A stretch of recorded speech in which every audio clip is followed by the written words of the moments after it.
Olá, tudo bem? Eu me chamo César Valverde e eu sou aluno do Moré André Klenrosa.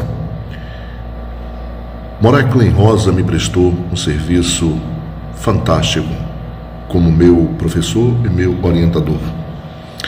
Ele fez para mim o meu mapa cabalístico, um trabalho que me trouxe revelações profundas de questionamentos que eu sempre fiz para a minha vida, coisas que eu queria saber de cunho espiritual, e o mapa me deu todas as respostas que eu precisava.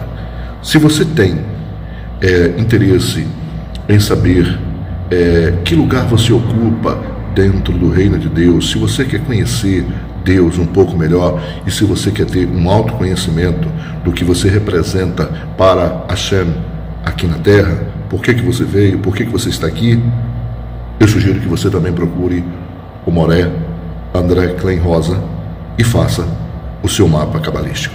Forte abraço.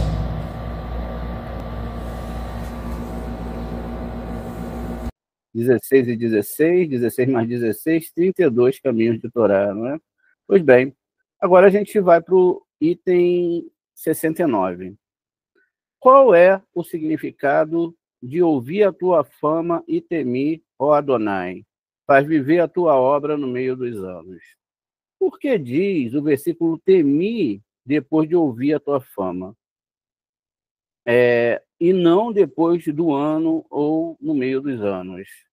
Mas foi a tua fama que temi. O que é a tua fama? Aqui diz, é o lugar onde escutam os relatos, porque diz o versículo, ouvi e não compreendi a palavra. Ouvir tem conotação de compreensão, conforme encontramos em Devarim 38, 49. Uma nação cuja a linguagem não se ouve.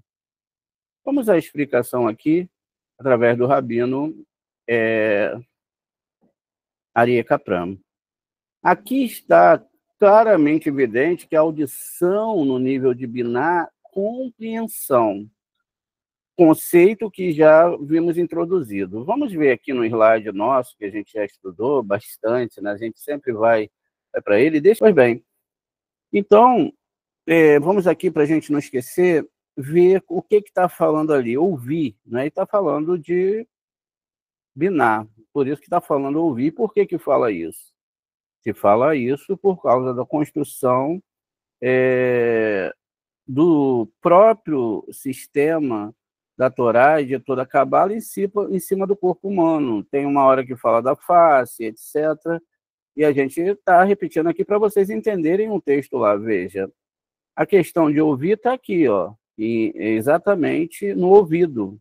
O ouvido está onde? O ouvido ele tem duas conotações. É o Zat de Biná, ou seja, a gente está aqui em Biná, acima está as pupilas, por isso que Deus fala a menina dos meus olhos, tá vendo? Aí muita gente acha que eu sou a menina dos olhos de Hashem. E foi me revelado, um profeta veio, que coisa maravilhosa. O Eterno falou que eu sou a pupila dos olhos deles. E aí não está entendendo a linguagem da Torá que está falando disso. Ó, crânio, cérebro, neroche, cabeça, olhos, rorimá, tá vendo? Olha os olhos.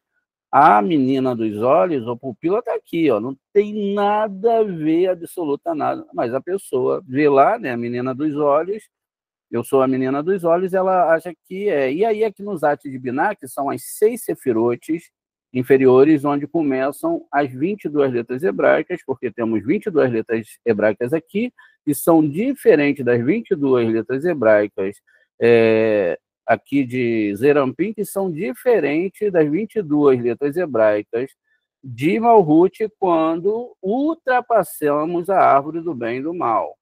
Não é a árvore do nosso mundo, porque a árvore do nosso mundo é uma mistura. Mas a intenção aqui é falar sobre esses dois ouvidos, está vendo? Ouvir a voz tem a ver com luzes interiores e luzes exteriores, que são essas 6 sefirotes aqui abaixo, que vai se ligar a Zerampim, tá vendo? Que é o nariz. Por isso que diz lá, olha, também aqui, ó, 5 luzes interiores e 5 luzes exteriores de Zerampim.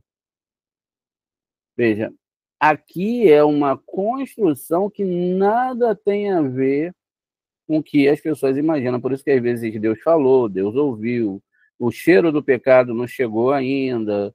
Enfim, é tudo uma metáfora, por isso que eu vim até aqui para a gente entender. Então, veja, então, o nível da audição nas alturas é o atributo por intermédio de qual Deus ouve a oração. Primeiro, para que Deus ouça a sua oração, não pode estar em recepção. Da onde nós tiramos isso? Do livro, como a gente já repetiu, vamos sempre ter que repetir, né, na parte mais que a gente precisa de uma explicação maior, no livro de Jó, que tem 42 capítulos que discutem, na verdade, aquilo ali não tem nada a ver com uma história literal e que discute os 50, a discussão de Iov com o Eterno é sobre a construção dos 50 portais de sabedoria. E aqui diz o segredo, todo o segredo. E aí vai construir também, ouve agora e falarei, perguntarei e tu me informarás. Eu te ouvi com meus ouvidos, tá vendo? Não tem nada a ver com que se ouve. Mas eu te ouvi com meus ouvidos, mas agora te vejo com os meus olhos.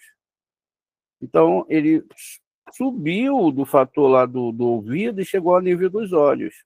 Portanto, eu me arrependo, e me arrependo sendo eu pós-cinza, diz Iov aqui. Depois que o Senhor falou essas palavras a Jó, o Senhor diz a Elifaz, o tenamita, estou indignado com você e seus 2 amigos, porque vocês não falaram a verdade a meu respeito com meu servo Jó. Agora peguem 7 touros, 7 carneiros, vezes 7 sefirotes, e vá até o meu servo Jó e sacrifique um holocausto por vocês, e deixe que Jó, meu servo, ore ou reze por vocês, pois ele mostrará o favor e não tratarei com desprezo, pois vocês não falaram a verdade sobre mim com o meu servo Jó. Ele faz do tenamita, Bildade o suíta, e Zofá o namatita foram e fizeram com que o Senhor havia ordenado, e Hashem mostrou o favor a Jó. Veja, Hashem, ele restaurou a sorte de Jó quando ele orou em favor dos seus amigos. O Jó, então, ele deu a Jó o dobro que ele tinha. O que significa aqui? Quando a pessoa ultrapassa os níveis de recepção e ela, então, começa a rezar e se preocupar com o outro também. Essa é a verdade.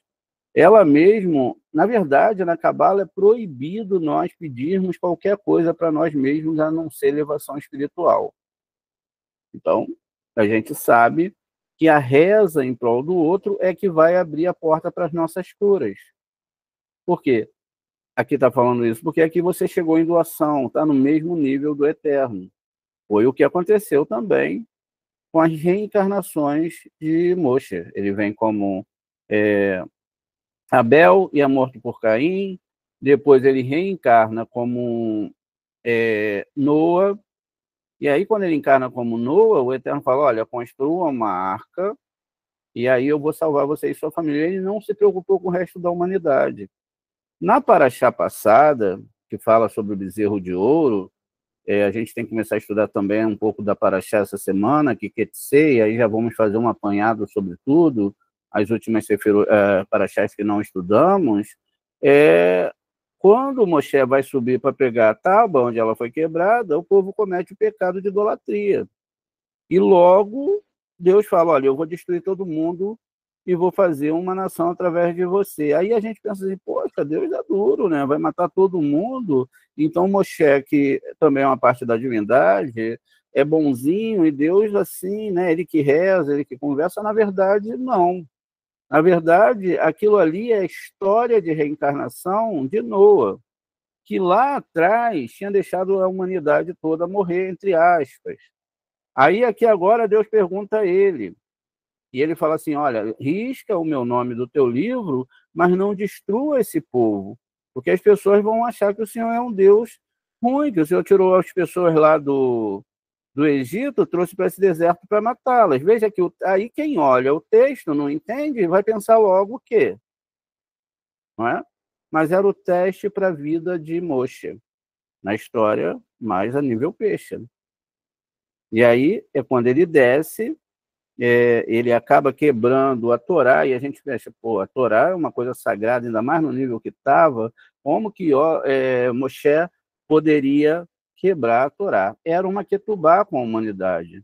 Ketubá é um contrato de casamento, e a Torá fala que você pode desfazer um casamento, mas para isso você tem que anular a ketubá. E foi o que Moshe fez, ele quebrou o contrato de casamento, porque senão todo mundo morreria. Mas foi Deus que o matou? Não, a gente viu na aula anterior, umas aulas atrás, que na verdade Deus não tem o mal, mas ele não é obrigado, na verdade, a ficar onde as pessoas são desobedientes a eles. E quando ele se retira, o que entra? A ausência dele.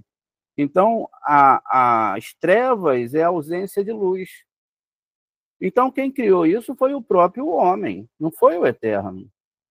O homem que fez o bezerro de ouro. Na verdade, a Hashem proibiu de se fazer esse bezerro de ouro. Aí a gente vai entendendo, então, essas contrapartes. Vamos continuar aqui, então, só para depois dessa explicação. Então, se você reza de uma forma sincera, né, a sua oração vai chegar lá, mas você tem que estar em paridade com o Eterno, senão não chega. Aí vai para o lado esquerdo, o lado da recepção. Ainda que até mesmo você faça um planeta mudar de lugar, conforme está lá em Devarim, no 13, olha, se aparecer um profeta, ele fizer milagre, adivinhações, não vá atrás desse profeta. Por quê? O que está falando? Ele está quebrando a Torá. Ele está quebrando o nível de doação que tem que se ter para chegar no Eterno. E aquele profeta, como Bilam, Balaque, estão em recepção e engana todo mundo. Eles enganam, porque a pessoa chega ali, pô, mas como é que pode isso? O cara realmente, ele tem aqui um poder tremendo, mas é do lado esquerdo, porque o que a mão direita faz, a esquerda também faz. Por isso, a próprio primeiro mandamento de Abraão vai dizer que não tem como você dizer se uma pessoa é um tzadik, mesmo que ela seja toda vestida de roupas judaicas, peote, tzitzit, etc., aquilo ali não quer significar nada. Até porque diz lá que quem realmente serve a Hashem não fica rezando para não fica querendo se sobressair sobre as massas, porque é uma busca primeiro pessoal e interna. E todos os personagens da Torá, que são níveis espirituais dentro do homem, você também vai ser levado ao Monte Sinai, você também vai ter que quebrar a Torá, você também vai ter que decidir pela vida do outro, a doação. Isso é uma grande verdade. Aí continua aqui. De acordo com a visão de Ezequiel, a carruagem aconteceu no universo de Etzirá, formação, que é Zerampim, ou o nível de Zerampim. Zerampim a gente sabe que são as 6 sefirotes. Aqui a visão mencionada é, por isso, binar compreensão, tal como é revelado no Zerampim, que, conforme mencionado anteriormente, é o conceito do coração. A gente viu essa questão do coração, etc. O medo não é dos dias, que são as sefirotes Zerampim e Biná.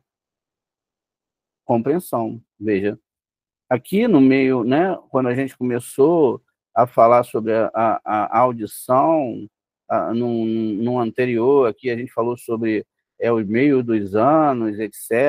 Então, os dias definidos aqui não são, né, não é dos dias, o medo não é dos dias, que são as sefirotes, veja, de Zerampim, né, mais de Biná, compreensão. A união desses dois pontos definidos aqui, ó, Binar e Zerampin.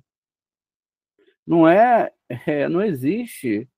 Por isso que, com toda sinceridade, desculpa, eu gosto muito mais da meditação até do que da reza.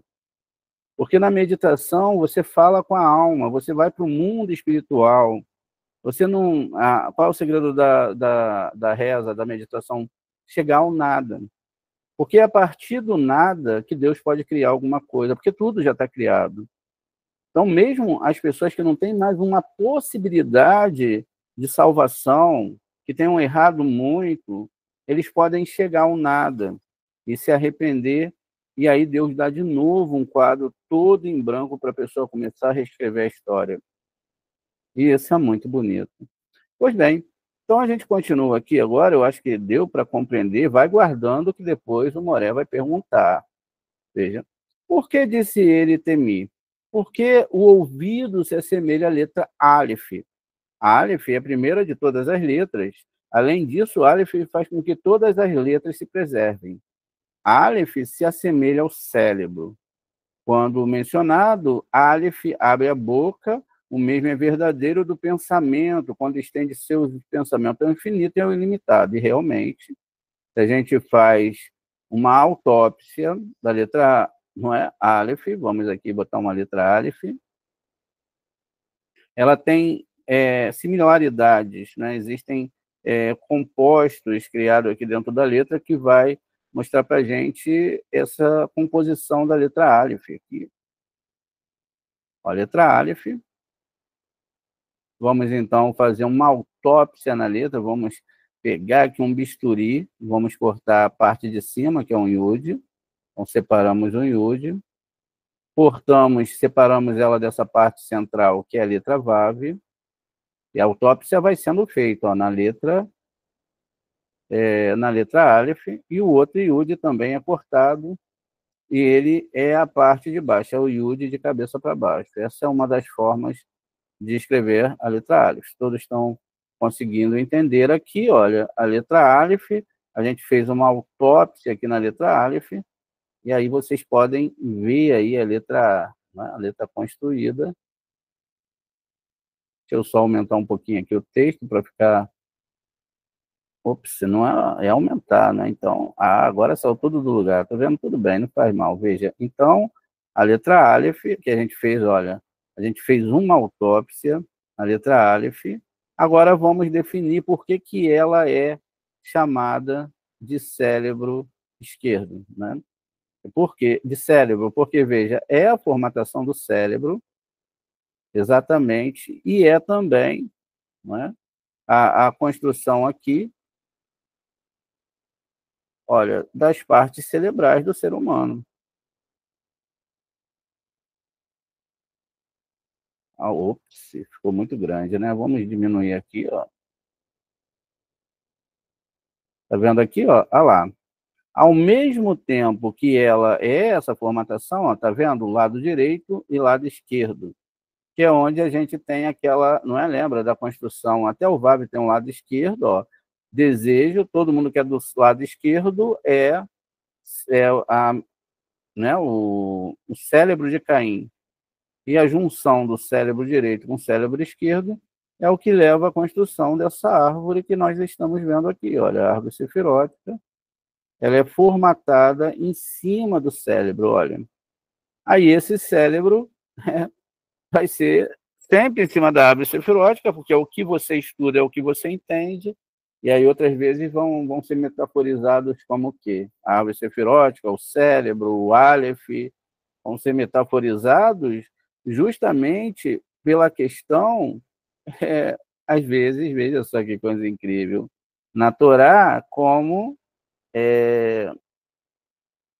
deixa eu botar aqui.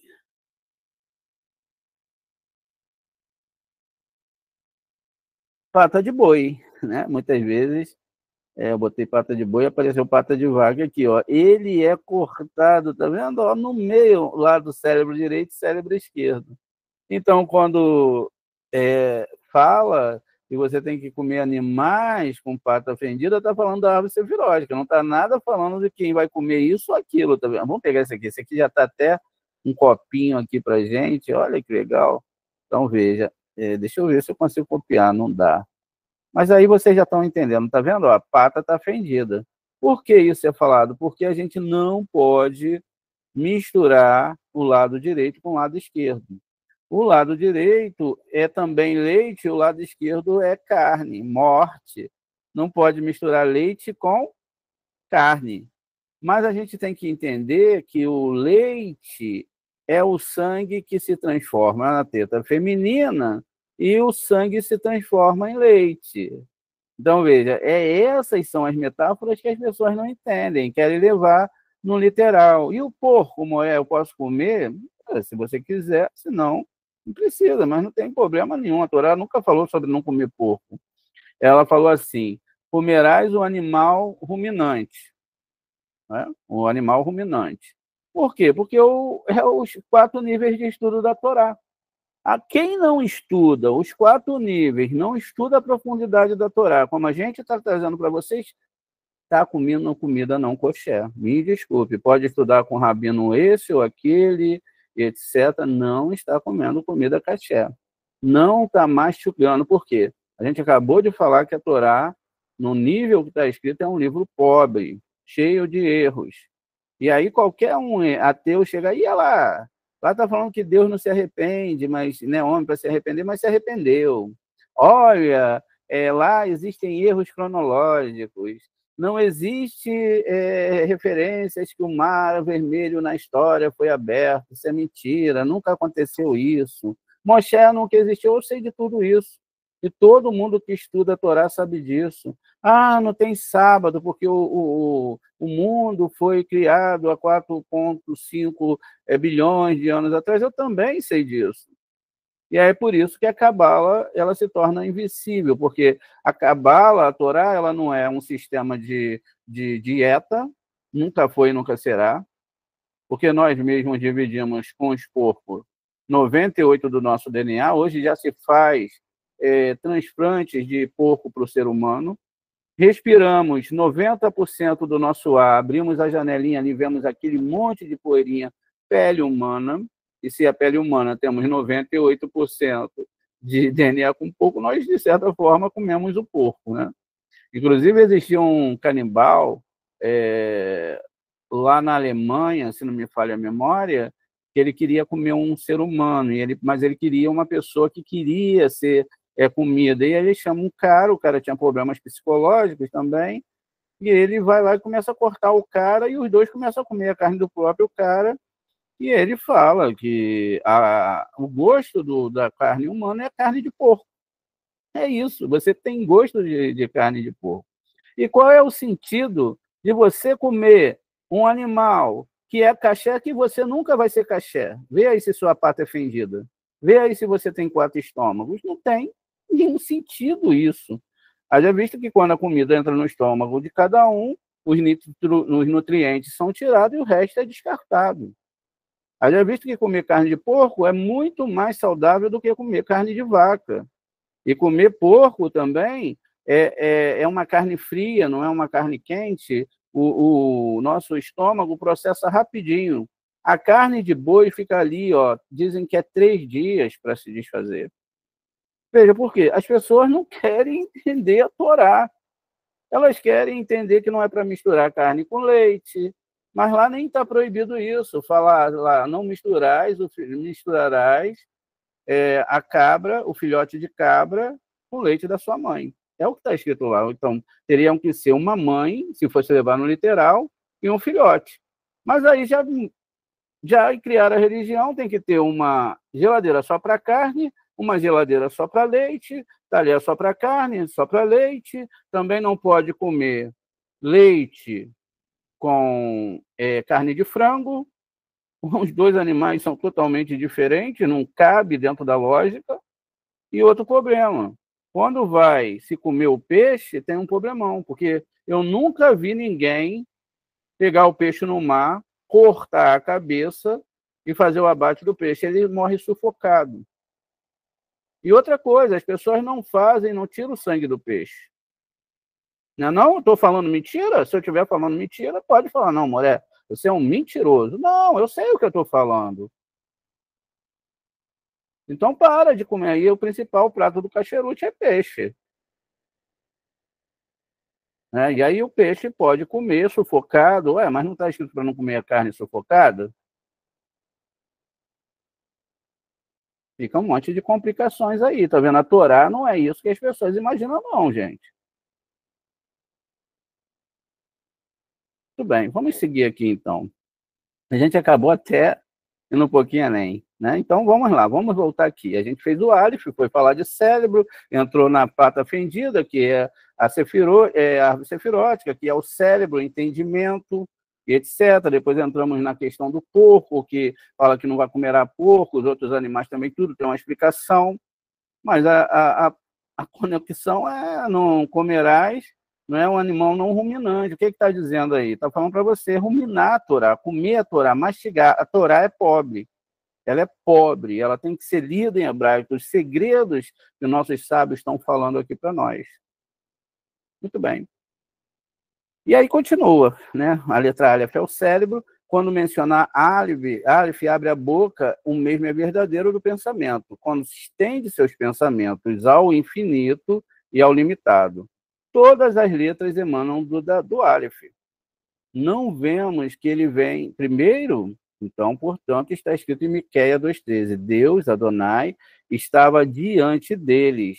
Temos uma norma que cada nome escrito com Yud, Re, Vav, Re, refere especificamente ao santo abençoado e consagrado com santidade. Qual é o significado de com santidade? O Hakadoshim é o palácio sagrado, onde fica o palácio sagrado. Diríamos que fica no pensamento e no Aleph. Aqui chama a gente para o item 48. Item 48. Observamos no Sefer Sirá 4.3 que o palácio sagrado é o centro das 6 direções, que em geral assume se a Sefirá reino. E aí vai ter aqui, ó, depois a gente vai chegar lá, tá vendo? Então, a gente está sabendo aqui que é a Sefirote central, né? Reino é Malhut, não é? Malhut. Pois bem, então veja, parece-nos aqui que é Tiferet, que é central, né? Mas está falando aqui que é Malhut. Pois bem, vamos aqui voltar, depois a gente vai para as explicações também, aí a gente vê lá, né? Porque tem algumas palavras que são traduzidas e a gente não está com texto em hebraico aqui, e a gente acaba tendo que analisar o que está ali mesmo, né? E às vezes pode ser traduzido de uma forma que vai apontar para ser outra Sefirote, não é? Mas ali está falando o reino é Malhut. Pois bem, esse é o significado do versículo, ouvir a tua fama e temi. Então, a gente vai ter a explicação aqui, não é? Vai mandar a gente ler outros pontos. Diz o Talmud que Aleph Beit significa Aluf Binah. Aprendemos a compreender. Isso significa Aluf Binah. Shabbat 104, Tikunei Zorra 70, 130a. Conforme já observamos, Aleph representa Keter, coroa. A palavra Aleph, portanto, tem as mesmas letras de Pelé, não é? Significa oculto e muitas vezes milagre, maravilhas, pois Keter, coroa, é a Sefirá oculta. Agora está falando, levando a gente lá para cima, para Keter, que é essa Sefirá oculta. Embora diga que os olhos, ouvidos, nariz e boca representam diferentes sefirotes, como a gente já viu, lá no nosso slide, estão todas em Keter coroa. A coroa é aquilo que está acima e fora da cabeça. E é lógico que lá em cima também, lá em Keter, tem também uma árvore sefirótica, também tem Malhut lá em cima. E todos esses órgãos são janelas abrindo-se na cabeça, então, de fato, o ouvido é Biná, compreensão de Airampim, a personificação de Keter coroa. Ensina-se que cada letra nutre a seguinte, sendo Aleph a primeira, nutre, portanto, todas as outras. A letra Aleph também tem a forma de um cérebro, indicando mais uma vez Keter coroa. Aleph consiste também de um Yud acima, à direita, e um Yud abaixo, à esquerda, uma linha diagonal separando os dois, como a gente viu, os dois Yudins. Aqui deve ter uma figura abaixo, aqui, olha, como a gente fez lá. Então, um Yud acima, a parte direita, etc. E veja, que o Yud acima da parte direita superior do cérebro, que é Rohimá, sabedoria. O Yud abaixo, a perna esquerda, que é Od, esplendor. Origem da respiração e da profecia. A linha tem a forma de Vav, que representa as 6 sefirotes intermediárias. Então, aqui seria mais ou menos isso aqui, como a gente vai fazer para vocês. O primeiro Yud, né, deixa eu só olhar aqui de novo, Rohimá, primeiro Yud é Rohimar aqui, olha, essa sefirote superior, e realmente o mundo de Atzilut tem essa forma. O segundo Yud da letra Aleph é a Sefirah Hod, e essa é a parte central, tá vendo? Então, e lá diz que realmente, não é, esse Yud aqui, que está em Hod, e essas duas sefirotes estão ligadas à profecia da Torá, enquanto esse Yud aqui, a gente já viu em outras aulas, que a pontinha dele começa aqui, ó, dentro de Keter e termina dentro de Rohimá. Isso é a explicação que ele está trazendo aqui para a gente. Cada um dos dois Yuds tem um valor numérico de 10 e o Vav 6. Por isso, os dois Yud e o Vav tem um valor numérico total de 26, que é o tetragrama, que é também um valor numérico, né? O tetragrama introduzido no versículo. Yud, Re, Vav, Re tem suas cabeças. Porque a gente falou, né, da palavra rocha, cabeça, cérebro. Em geral, disse que o nome Yud, Re, Vav, Re é o nome pertinente a Zerampim, está dentro da Sefirah Tifrit. Entretanto, as 4 letras indicam também os 4 níveis, onde Yud é chamado sabedoria, Re é Biná, compreensão, Vav é Zerampim, o Re final é Malhut, reino. Contudo, além disso, existe outra conotação do nome divino, que fica evidente apenas quando as letras são enunciadas. Dizem os cabalistas que existem 4 de tais possíveis enunciações. Conforme o quadro 4, essas 4 enunciações têm um valor numérico de 72, 63, 45 e 152, que são os nomes divinos escritos por extenso. Ele representa os 4 níveis, e como existem em Adão, Cadmon, o homem primevo, que é o universo que corresponde a Keter e Coroa. E aí vai pedir aqui para a gente ver a introdução ao Shah, Ha, Kadmot. E aqui está os nomes com as suas numerações e o mundo que eles pertencem. E aí vocês podem, caso desejem meditar, tirar, não é um print, aqueles que conseguirem, e aí vão saber, ó, Yud, Ri, Vivi, Ri, 72, a gematria aqui, quando botamos a numerologia, e está ligado a Rohimá, sabedoria. Yud, Ri, Vav, Ri, aqui o Yud muda pelo Vav, ele vai estar em Biná, compreensão. Yud, Ra, Vav, Ra, com gematria 45, a mesma gematria de Adão, as 6 direções seguintes, que está ligada a Zerampim. Yud, Re, Vav, Vav, Re, com gematria 52, que tem a mesma gematria de bem, filho. A palavra bem, filho, tem gematria 52, é Malhut, os filhos do Eterno que estudam a Torá aqui. Filho, Deus não tem filhos, né? Ele fala, eu sou o primeiro, eu sou o último. Se ele é o primeiro, ele não tem pai. Se ele é o último, ele não tem descendente. Ele tem criaturas.